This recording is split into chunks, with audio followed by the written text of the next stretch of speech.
भंडारा जिले में हाल ही में संपन्न हुए नगर निकाय चुनावों को लेकर अब सियासी माहौल गर्मा गया है। विधायक नरेंद्र भोंडेकर ने चुनाव प्रक्रिया पर गंभीर सवाल उठाए हैं।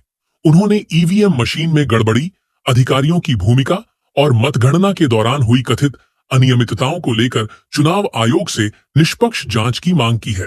हालांकि उन्होंने चुनाव में जीत हासिल करने वाले सभी जनप्रतिनिधियों को शुभकामनाएं भी दी हैं। भंडारामध्ये जे चारही निवडणूक आम्ही लढवलो, भंडारा असेल, पवनी असेल, तुमसर, साकुली असेल, आणि यामध्ये जे निवडून आले त्यांना मी शुभेच्छा देतो आणि जे नाही आले त्यांनी पुन्हा तयारी करायची आहे। ह्या भागाचा आमदार म्हणून ज्यांची सरकार आहे मी त्यांच्या सोबत आहे, त्यांच्या विकासासोबत आहे। विकासाची जबाबदारी जनतेने त्यांच्या पाठीवर टाकलेली आहे, तर त्यांनी जेव्हा मला मदत मागतील मी मदत करायला तयार आहे। विधायक नरेंद्र भोंडेकर ने आरोप लगाया कि ईवीएम मशीन से एक उम्मीदवार का नाम और नोटा का चिन्ह तक गायब था, जो बेहद गंभीर मामला है।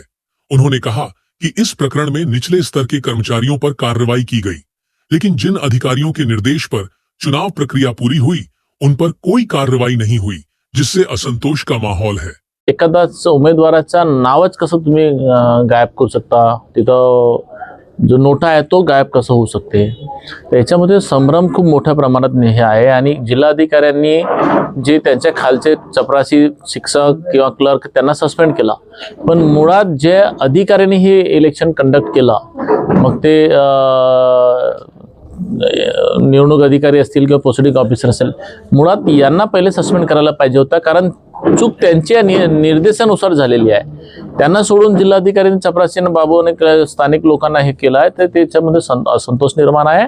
आणि जवळपास 200 पेक्षा जास्त उमेदवारांचा हे नाराजीचा सूर आहे की बाई ही फेअर नाही झाली निवडणूक, आणि त्याच्यामुळे लोकांमध्ये असंतोष निर्माण आहे। तर नक्कीच ही निवडणूक आयुक्त दिनेश वाघमारे जे आहेत यांनी याच्यावर गंभीरता लक्ष द्यायला पाहिजे।